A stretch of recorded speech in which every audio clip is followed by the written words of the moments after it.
আল্লাহর সাথে কারো তুলনা হয়? তাহলে বলেন তো আল্লাহ দেখতে কার মতো? আওয়াজ করে বলেন, আল্লাহ আল্লাহর মতো। আল্লাহ কার মতো? ওয়ালাম ইয়াকুল্লাহু কুফুয়ান আহাদ, তার মতো কেউ নাই। তাহলে তিনি কার মতো? তার মতো। আওয়াজ করে বলেন বারুয়াখালী, তিনি কার মতো? তার মতো। আল্লাহ তাআলা সাত আকাশ সাত জমিনকে হাতের মুঠোয় নিবেন, মুঠোয় নিয়ে বলবেন আনাল জব্বার, আরে আমি তো জব্বার, আইনাল জব্বারুন। দুনিয়ার স্বৈরাচারী গুলো আজকে কোথায়? দুনিয়ার জালিম গুলো কোথায়? দুনিয়ার অত্যাচারী বাদশাগুলো আজকে কোথায়? আল্লাহ বলবেন আমি তো জব্বার। দুনিয়াতে যারা জব্বার বলে নিজেদের দাবি করত, স্বৈরাচার, ডিক্টেটর, জালিম, অত্যাচারী, আজকে তোরা কোথায়? কোথায়? কোনো আওয়াজ নাই, কোনো খাওয়া নাই, ওই দিন কোনো টু শব্দ নাই। ওই দিন ক্ষমতা হবে এক সত্তার। চিল্লায় বলো তিনি কে? এজন্য আল্লাহ বললেন আমি হলাম জব্বার। এরপরে আল্লাহ বললেন আমি হলাম মুতাকাব্বির। আমি কি? মুতাকাব্বির মানে হচ্ছে দ্য সুপিরিয়র। সুপিরিয়র, যার চেয়ে বড় কেউ নাই, তিনি সবচেয়ে বড়। এজন্য নামাজে প্রত্যেক রুকুতে সেজদায় আমরা সবাই বলি আল্লাহ আপনি সবচেয়ে বড়, ইউ আর দ্য গ্রেটেস্ট। আমরা বলি আল্লাহু আকবার। আমরা কি বলি? আওয়াজ করে বলেন, আমরা কি বলি? কি বলে নামাজ শুরু করি বলেন তো? আওয়াজ করে সবাই পড়েন আল্লাহু আকবার। মানে আল্লাহ সবচেয়ে বড়। আল্লাহু আকবার মানে কি? আল্লাহ সবচেয়ে মহান, সবচেয়ে বড়। বলেন তো আল্লাহর চাইতে বড় কোন সত্তা এই মহাবিশ্বে দ্বিতীয় কেউ আছে? এজন্য আল্লাহ বলেন আমি হলাম আল মুতাকাব্বির। প্রকৃত গর্ব অহংকারের মালিক। আসল গর্ব, বীরত্ব, অহংকারের মালিক কে? আল্লাহ ছাড়া আর কারো অহংকার সাজে? সাজে না। আমাদের অহংকার সাজে? অহংকার সাজে না। আল্লাহ বলে আল কিবরিয়া উরিদাই, অহংকার আমি আল্লাহর চাদর। ওয়াল আযামাতু ইজারি, বরত্ব আমি আল্লাহর লুঙ্গি। যে অহংকার করে ওই বেয়াদব কেমন যেন আমি আল্লাহর চাদর ধরে টান মারে। আর যে আমি আল্লাহর চাদর ধরে টান মারার স্পর্ধা করে আলকাইতুহু ফিন্নার ফালা উবালি, ওরে আমি জাহান্নামে নিক্ষেপ করব, আই ডোন্ট কেয়ার। ওরে আমি জাহান্নামে ফেলি। কারণ অহংকার এটা মানুষের সাজে না, এটা সাজে কার? তিনি হচ্ছেন আল মুতাকাব্বির। আল্লাহ ডেকে বলে গোলাম কেমন করে তোর বরত্ব সাজে, অহংকার সাজে? হাল আতা আলাল ইনসানি হিনুম মিনাদ দাহরি লাম ইয়াকুন শাইআম মাযকুরা। মানুষের এমন একটা সময় ছিল, সে মানুষের উল্লেখ করার মতো তার জীবনে কিছুই ছিল না। আমাদের জীবনে একটা সময় ছিল উল্লেখ করার মতো আমরা কিছুই ছিলাম না। বলেন তো আমাদের মায়ের পেটে যখন আমরা ছিলাম, প্রথম আমাদের সাইজ এত ছোট ছিল, এক ফোঁটা পানি, নাপাক পানি, মাইক্রোস্কোপ দিয়েও তো আপনার হদিস খুঁজে পাওয়া যায় না। তা আপনার অহংকার আসে কোত্থেকে?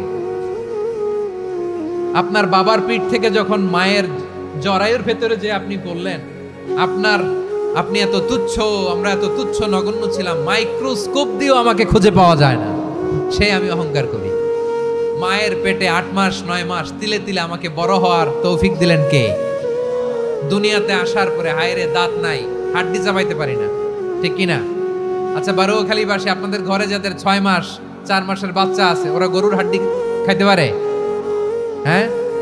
তারপর হাঁসের হাড্ডি, মুরগির হাড্ডি চাবাতে তো খুব ভালো লাগে, তো এগুলো চাবাতে পারে? কি দুর্বল দেখছেন, ও কিছু খাইতেও পারে না। ওরে দুধ দিয়ে, তারপরে ওকে আপনার ডাল দিয়ে, সবজি দিয়ে একটা মিক্স খিচুড়ি বানাইতে হয়, এটারও আবার ব্লেন্ডার করতে হয়। এদিক দিয়ে দিলে বাচ্চার এদিক দিয়ে পড়ে, এ নাকি আবার অহংকার করবে। বড় হওয়ার পরে অসুস্থ হলে মানুষের চেহারা ফ্যাকাশে হয়ে যায়, আইসিইউতে যে আল্লাহ আমারে বাঁচাও। এতদিন কইতে আমি ক্ষমতার মালিক, এতদিন কি কইছে? আমি ক্ষমতার মালিক। আইসিইউর বেডে কি বলে? আল্লাহ আমারে বাঁচাও। দেখছেন ক্ষমতা? এই তো মানুষের ক্ষমতা, এই তো ক্ষমতা। আর বয়স যখন 70-80, লাঠি ছাড়া যার জীবন চলে না। পিঠটা আগে ছিল এরকম, এখন বাঁকা হয়ে গেছে। এ করে অহংকার, এ করে বরত্বের গর্ব আর বড়াই। আল্লাহ বলে মানুষের জন্য অহংকার সাজে না, বরত্ব মানুষের মানায় না, দাম্ভিকতা মানুষের মানায় না। অহংকার, গর্ব, বড়ত্ব এগুলো একজনের জন্য। আওয়াজ করে বলেন তিনি কে? আল মুতাকাব্বির, দ্য সুপিরিয়র, সবচেয়ে বড়, বড়ত্ব এবং গর্বের অধিকারী। এরপর আল্লাহ বললেন সুবহানাল্লাহি আম্মা ইউশরিকুন, তোমরা আল্লাহর সাথে যে সমস্ত জিনিসের শরীক করো আল্লাহ তাআলা এগুলো থেকে অনেক পবিত্র।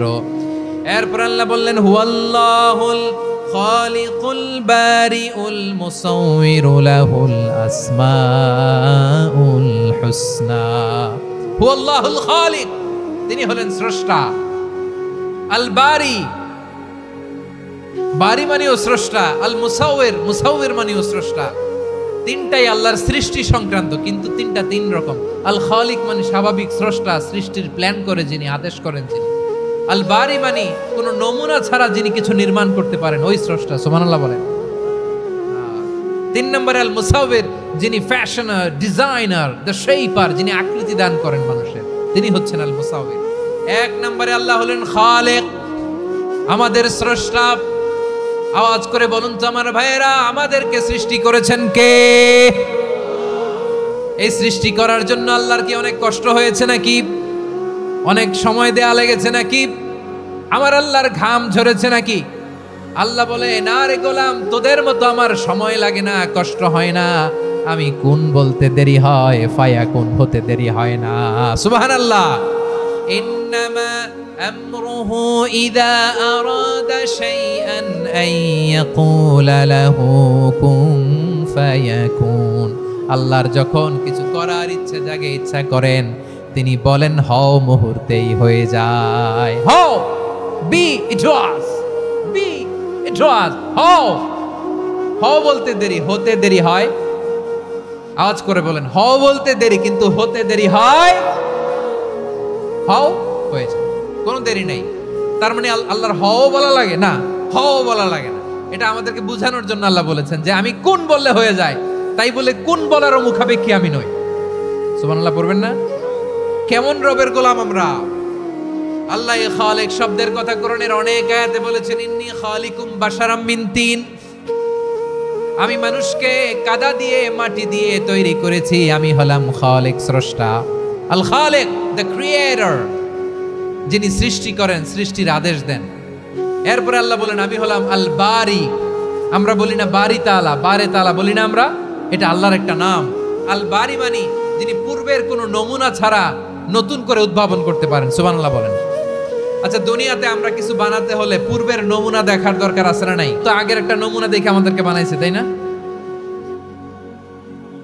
আমাদেরকে বানানোর আগে আল্লাহর কাছে কোনো নমুনা ছিল না, অস্তিত্বহীন থেকে তিনি আমাদেরকে অস্তিত্বে এনেছেন। নমুনা ছাড়া যিনি কিছু তৈরি করতে পারেন তাকে আরবিতে বলে আল বারি, দ্য ইনভেন্টর, উদ্ভাবক। কিছুই ছিল না, ওইটা থেকে যিনি তৈরি করেন তিনি বারি। ফাতুবু ইলা বারিইকুম, তোমাদের ওই রবের কাছে ফিরে যাও। তাহলে সৃষ্টি সংক্রান্ত আল্লাহর এক নম্বর নাম আল খালিক। আওয়াজ করে বলেন আল খালিক। দুই নম্বরে আল বারি, আওয়াজ করে বলেন আল বারি। তিন নম্বরে আল্লাহ বললেন আমি হলাম আল মুসাউবির, আমি আকৃতি দানকারী, the fashioner, the designer, the shaper. আল্লাহ তাআলা আমাদের আকৃতি দান করেন। আমাদের দেহাবয়বের আকৃতি দান করেছেন কে? আমাদের কেউ সাদা, কেউ শ্যামলা, কেউ ফর্সা, কেউ লম্বা, কেউ খাটো, কেউ বেটে, কেউ মোটা, আছে না নাই? আমাদের কেউ নারী, আমাদের কেউ পুরুষ, আবার আমাদের কেউ হিজড়া। এটা বানালেন কে? আওয়াজ করে বলুন তো, এই ডিসিশন মেকিংটা করেছেন কে? এর নাম হচ্ছে আল মুসাউবির, the designer, the fashioner, the shaper. তিনি শেপ দেন। মায়ের পেটে থাকতে আমাদের কার কণ্ঠস্বর কেমন হবে, কার ডিএনএ, আমাদের দেহে যে সেলের মধ্যে যে ডিএনএ থাকে, ডাইঅক্সিরিবো নিউক্লিক অ্যাসিড, এটা দিয়ে আমাদের ফিচারগুলো ডিফাইন হয়। এটা কার কণ্ঠ কেমন, কার চেহারা কেমন, কার স্কিন কালার কেমন, এটা ডিসাইড করেছেন কে? আওয়াজ করে বলেন কে? সে আল্লাহ বলছেন হুয়াল্লাযী ইউসাউবিরুকুম ফিল আরহামি কাইফা ইয়াশা লা ইলাহা ইল্লা হুয়াল আজিজুল হাকীম। তিনি এমন সত্তা যিনি মায়ের পেটে থাকতেই তোমাদের চেহারার আকৃতি দিয়েছেন, যেমন চেয়েছেন তেমন দিয়েছেন। তিনি কে? আপনার চেহারার ডিজাইন করছে কে? আমারটা ডিজাইন করছে কে? নাকি আমরা করছি? এই ক্ষমতা আল্লাহ আমাদের হাতে দিছে, নিজের হাতে রেখে দিছে। সুবহানাল্লাহ পড়েন। আবার সূরা ইনফিতারে আল্লাহ বলছেন আল্লাযী খালাকাকা ফাসাওয়াকা ফাআদালাকা ফি আইয়ি সূরাতিন মা শাআ রাক্কাবাক। তিনি এমন সত্তা যিনি তোমাদের সৃষ্টি করেছেন, এই সৃষ্টিকে সুবিন্যস্ত করেছেন, সুষম করেছেন, যেমন চেয়েছেন তেমন আকৃতিতে তোমাদেরকে তিনি দুনিয়ায় পাঠিয়েছেন। সুবহানাল্লাহ। তাহলে আকৃতি দান করেন কে? আল্লাহর এই নামটা হচ্ছে আল মুসাওয়ির, মানে আকৃতি দানকারী। প্রিয় ভাইয়েরা, আকৃতি দেওয়া আমাদের কাজ না, আকৃতি দেন আল্লাহ। এজন্য কারো আকৃতি নিয়ে কখনো বাজে মন্তব্য করা যাবে। আমার বড়ুয়াখালীর ভাইয়েরা আওয়াজ করে আমার সাথে বলুন, কারো আকৃতি নিয়ে বাজে মন্তব্য করবেন? কমেন্টে সরাসরি কাউরে বলবেন তুই লম্বুর ঘরের লম্বু, তুই মোটুর ঘরের মোটু, তুই চিকনার ঘরের চিকনা, তোর নাক চ্যাপটা, তুই খাটো, তুই এইটা সেইটা বলবেন? কথা কয় না, বলবেন? কারো আকৃতি নিয়ে ব্যঙ্গ করা যাবে? এটার ইংরেজিতে বলে বডি শেমিং। কি বলে? Body shaming. এটা হারাম। আমার কলিজার টুকরা বারুয়াখালীর নবাবগঞ্জের যুবক ভাইয়েরা, খবরদার, কোশ্চিনকালেও আমরা কারো দেহের আকৃতি নিয়ে, বডি শেপ নিয়ে মন্দ কথা, বাজে কমেন্টস করব। কারণ এই আকৃতিটা দিয়েছে কে? আচ্ছা, ও যে শ্যামলা, ওরে শ্যামলা বানালো কে? আর এই লোক যে ফর্সা, এরে ফর্সা বানালো কে? একজন লম্বা, কে বানালো? আরেকজন খাটো, কে বানালো?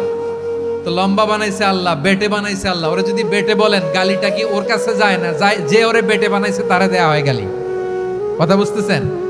কারো আকৃতি নিয়ে যদি আপনি ব্যঙ্গ করেন, তাহলে যে যে সত্তা এই আকৃতি দিয়েছে তাকে ব্যঙ্গ করা হয়। কেউ খাটো হওয়ার জন্য ওরে যদি আপনি খাটু বলেন, ওকে বলেন নাই, যে সত্তা তাকে খাটো বানিয়েছে তাকে বলেছেন আপনি। তাহলে কারো আকৃতি নিয়ে ব্যঙ্গ করবেন? করবেন? কোশ্চিন কালেও যেন আমরা না করি। প্রিয় ভাইরা, আম্মাজান আয়েশা রাদিয়াল্লাহু তাআলা আনহা, আমাদের প্রিয় আম্মাজান, বিষ্ণু ইসা ইসলামের প্রিয়তমা স্ত্রী, উনি বিষ্ণু ইসা ইসলামের আরেক স্ত্রী, ওনার নাম হচ্ছে সাফিয়া, উনিও আমাদের আম্মাজান। ওনার ব্যাপারে একটা কথা বলতে যে একটা কথা বলেছিলেন, রাসূল সাল্লাল্লাহু আলাইহি ওয়াসাল্লাম এটা পছন্দ করেননি। উনি বললেন যে আপনার স্ত্রী এমন এমন, সরাসরি বলেন না, ইঙ্গিত দিয়ে। নারীদের মধ্যে মানবিক কারণে জেলাসি একটু থাকে, এটা স্বাভাবিক। এটা থেকে নবীর স্ত্রীরাও মুক্ত ছিলেন না, এটা থাকবে। তো তিনি বলেছিলেন যে আপনার অমুক স্ত্রী কাদা ওয়া কাদা, সফিয়া তো এমন এমন, তা আনি কাসীরা, এটা দিয়ে বুঝিয়েছিলেন একটু খাটো, একটু স্থূলাকৃতির, একটু মোটা ছিলেন, উনি খাটো ছিলেন। ইঙ্গিত করে যখন রাসূল সাল্লাল্লাহু আলাইহি ওয়াসাল্লামকে এটা বললেন, রাসূল সাল্লাল্লাহু আলাইহি ওয়াসাল্লাম এটা পছন্দ করলেন না। আল্লাহ রাসূল বললেন, আয়েশা তুমি এটা কি বললে? এমন কথা তো তোমার কাছ থেকে আশা করি নাই। তুমি আমার আরেক বিবির ব্যাপারে এমন কথা বললে। আয়েশা, তুমি কি জানো, লাকাদ কুলতি কালিমাতান লাউ মুজিজাত বিমাইল বাহরি লামাজাজাতহু, তুমি এমন একটা কথা মুখ দিয়ে উচ্চারণ করেছো, এই শব্দগুলো যদি সাগরের পানিতে ছেড়ে দেয়া হয়, এই কথার তিক্ততার, পঙ্কিলতার কারণে নীল সাগরের পানি মুহূর্তেই কালো হয়ে যাবে। আয়েশা, খবরদার, আর এরকম বলো না, আর বলো না। রাসূল সাল্লাল্লাহু আলাইহি ওয়াসাল্লাম কখনো বডি শেমিং কে স্পেস দিতেন না, সুযোগ দিতেন না। আল্লাহ নবী সাল্লাল্লাহু আলাইহি ওয়াসাল্লামের এক সাহাবী আব্দুল্লাহ ইবনে মাসউদ রাদিয়াল্লাহু তাআলা আনহু, ওনার পাগুলো ছিল খুব সরু আকৃতির, কৃশ বর্ণের, চিকন। উনি আরাক নামে এক গাছের উপরে উঠেছেন, ডাল ভাঙবেন, ডালা ভেঙে কি করবেন? মেসওয়াক করবেন। তো বাতাসের ঝাপটায় ওনার লুঙ্গি একটু সরে গেল, নিচ থেকে লোকেরা ওনার ওই চিকন পা দেখে ফেললো। দেখে সবাই হেসে কুটি কুটি হাসতেছে সবাই। বিষ্ণু ইসা ইসলাম বললেন, হাসলা কেন? সব সাহাবারা বলে, ইবনে মাসুদের পা দেখে হাসছি। রাসূল সাল্লাল্লাহু আলাইহি ওয়াসাল্লাম বলেন, আমার আব্দুল্লাহ ইবনে মাসুদের পা দেখে তোমরা এরকম হাসলা, তার আকৃতি নিয়ে তোমরা এরকম করলা, তোমরা কি জানো?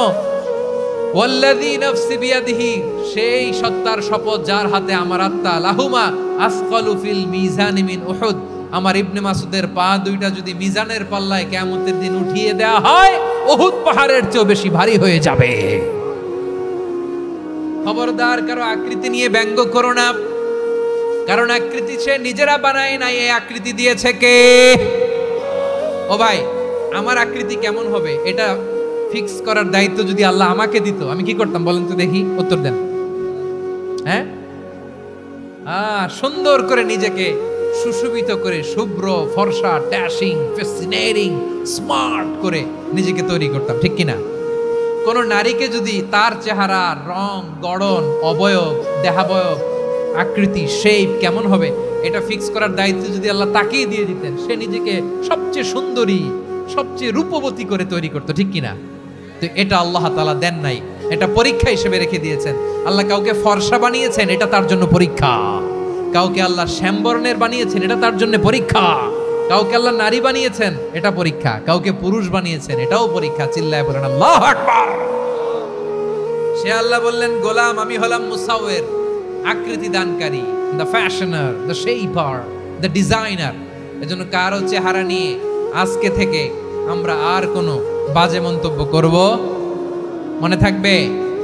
আমার মায়েরা, বোনেরা, মহিলা প্যান্ডেলে যারা শুনেছেন, আপনারাও আপনার কোনো বোনকে কখনো তার চেহারা নিয়ে, আকৃতি নিয়ে কটু কথা বলতে পারবেন?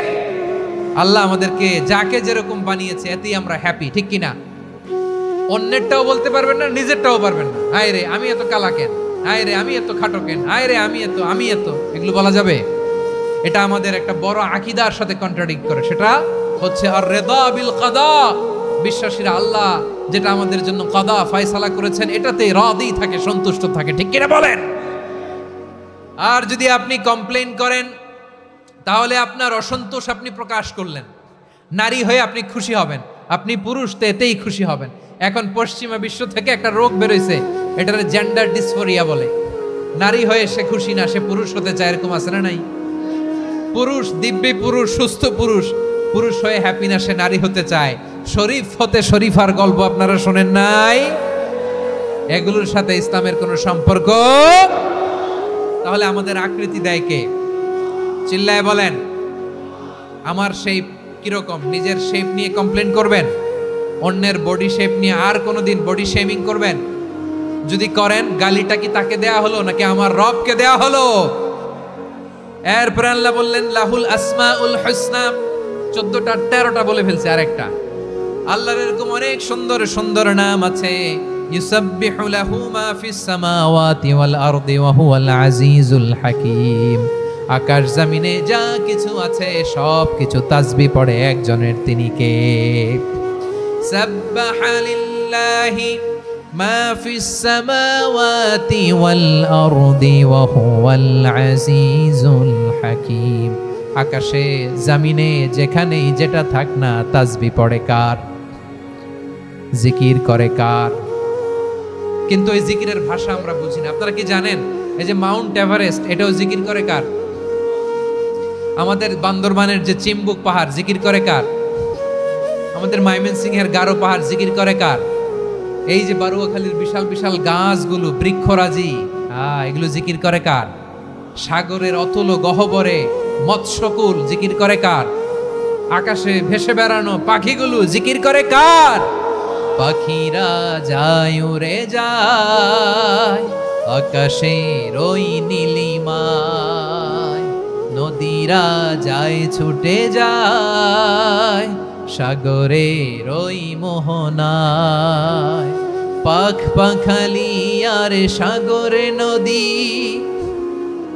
পাখ পাখালি আর সাগরে নদী, কার গুণগান গায়? আল্লাহু আল্লাহ, আল্লাহু আল্লাহ, আল্লাহর গুণগান গায়। সবাই পড়েন আল্লাহু আল্লাহ, আল্লাহু আল্লাহ, আল্লাহর গুণগান গায়। সুবহানাল্লাহ পড়েন। চোখে আমরা যা দেখি সব গুণগান গায় কার?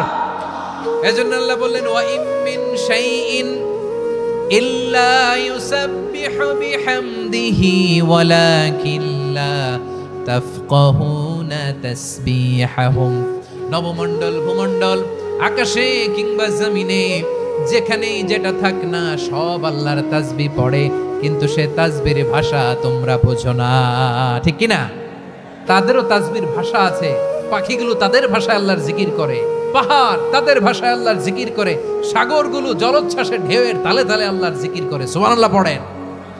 সে আল্লাহ বললেন ইউসাব্বিহু লাহু মা ফিস সামাওয়াতি ওয়াল আরদি। আকাশে যা আছে তাও আল্লাহর তাসবিহ পড়ে, জমিনে যা আছে তাও আল্লাহর তাসবিহ পড়ে। ওয়া হুয়াল আজিজুল হাকীম। তিনি হলেন আজিজ, মহা পরাক্রমশালী, প্রজ্ঞাময়। আল আজিজ এই ব্যাখ্যা আগে করেছি। আল হাকিম সর্বশেষ 14 নম্বর আল্লাহ তাআলার গুণবাচক নামটি হচ্ছে আল হাকিম। আল হাকিম মানে হচ্ছে প্রজ্ঞাময়, the wise, the all wise. আল্লাহর সব কাজে প্রজ্ঞা আছে না নাই? আল্লাহর চিন্তা, আল্লাহর আদেশ, আল্লাহর সৃষ্টি সবকিছু প্রজ্ঞায় পরিপূর্ণ। সুবহানাল্লাহ, কারণ তিনি আল হাকিম। আরবিতে বলে ফিআলুল হাকিম লা ইয়াখলু আনিল হিকমা। হাকিমের কোনো কাজ হিকমত থেকে শূন্য নয়। আল্লাহ যাই বলে এর মধ্যে হিকমত আছে না নাই? আল্লাহর এই কোরআনের ভেতরেও হিকমত আছে না নাই? আল্লাহর কালামের প্রতিটি বাণী, প্রতিটি বাক্য, প্রতিটি শব্দের ভেতরে প্রজ্ঞা লুকিয়ে রেখেছে কে? আল্লাহর সৃষ্টির ভেতরেও প্রজ্ঞা আছে না নাই? অনেক কিছু আল্লাহ তৈরি করেছে, আমাদের মাথায় প্রশ্ন জাগে, হায় হায় এটা কেন আল্লাহ তৈরি করলো? এটার ভেতরেও রহস্য আছে না নাই? এজন্য বিশ্বাসীরা বলে রব্বানা মা খালাকতা হাযা বাতিলান সুবহানাকা ফাকিনা আযাবান নার। ও আমাদের রব, এই জমিনে যা আমরা দেখি কোনো কিছুই তুমি এমনি এমনি সৃষ্টি করো নাই, তুমি আগুনের শাস্তি থেকে আমাদেরকে বাঁচাও, পড়ে না আমিন। সব কিছুর মধ্যে হিকমা আছে, এই কোরআনেও হিকমা আছে। আল্লাহ বলছেন ইয়াসিন ওয়াল কোরআনিল হাকিম, প্রজ্ঞাময়, বিজ্ঞানময় কোরআনের শপথ। আল্লাহর সব কাজের ভেতরে হিকমা, প্রজ্ঞা আছে না নাই? সে আল্লাহ বললেন গোলাম, সূরা হাশরের শেষ 3 আয়াতের ভেতরে আমি আল্লাহর 14টি গুণবাচক নাম উল্লেখ করে দিয়েছি। যখন জপতে মন চাইবে এই নামগুলো দিয়ে জপবি, যখন ফরিয়াদ করবি আমার এই নামগুলো দিয়ে আমি আল্লাহর কাছে ফরিয়াদ করবি। ঠিক কিনা বলেন? রাজি আছেন? এই যে আর রহমান, আর রাহিম, আল কুদ্দুস, আস সালাম, আল জব্বার, আল আজিজ, আল হাকিম, এই নামগুলো ধরে ধরে আল্লাহরে ডাকতে রাজি আছেন? খেয়াল করবেন প্রিয় ভাইরা, দোয়া কবুলের কিছু শর্ত আছে। এর মধ্যে একটা শর্ত হচ্ছে আল্লাহর সুন্দর সুন্দর নামগুলো ধরে ধরে আল্লাহকে ডাকা, তাহলে ওই দোয়াগুলো আল্লাহ তাআলা কবুল করে। এই নামগুলো আরো বিশেষ করে বেশি করে জানার চেষ্টা করবেন, তাহলে আল্লাহর প্রতি অগাধ আস্থা, বিশ্বাস, ভালোবাসা আমাদের বাড়বে। এই যে 14টা নাম আল্লাহর পরিচয় আমরা ইন ডেপথ জেনেছি, আল্লাহর প্রতি আপনাদের আস্থা বেড়েছে না? আল্লাহর প্রতি আমাদের ভালোবাসা আরো প্রগাঢ় হয়েছে না? আমরা যখন ডাকবো তার নামেই ডাকবো, জিকির করব তার নামেই করব, ঠিক যেমনটি আল্লাহ শিখিয়েছেন। ঠিক কিনা বলেন? এবং এই নামগুলো থেকে আমাদের যে শিক্ষা, এই শিক্ষাগুলো আমরা আমাদের জীবনে বাস্তবায়ন করব। সব শেষ কথা বলি প্রিয় ভাইয়েরা, সব শেষ কথা বলি, এই যে আমাদের রবকে আমরা চিনলাম, একাগ্রভাবে এই রবের দিকে ঝুঁকে পড়েন, গোটা বিশ্ব আপনার দিকে ঝুঁকে পড়বে। আই রিপিট, আমি আবারও বলছি, আপনার রবের দিকে আপনি একনিষ্ঠভাবে ইখলাসের সাথে ঝুঁকে পড়ুন, তামাম দুনিয়া আপনার দিকে ঝুঁকে পড়বে। ঠিক কিনা বলেন? আল্লাহ তাআলা আমাদের সবাইকে কথাগুলো বোঝার ও আমল করার তৌফিক দান করুক। যে কথাগুলো বললাম, সর্বপ্রথম আল্লাহ তাআলা আমাকে এবং আপনাদের সবাইকে আমল করার তৌফিক দান করুক। হাযা মা ইনদি ওয়াল ইলমু ইনদাল্লাহ আলাইহি তাওয়াক্কালতু ওয়া ইলাইহি উনীব। সুবহানাকাল্লাহুম্মা বিহামদিকা আশহাদু আল্লা ইলাহা ইল্লা আনতা আস্তাগফিরুকা ওয়া আতুবু ইলাইক। এখানে আমাকে কিছু কপি দেয়া হয়েছে আপনাদের জন্য, একটা সামান্য উপহার। এক নজরে কোরআন, নাম শুনেছেন না? অনেক বছরের পরিশ্রম আমার, পুরো কোরআনকে 600 পৃষ্ঠার মধ্যে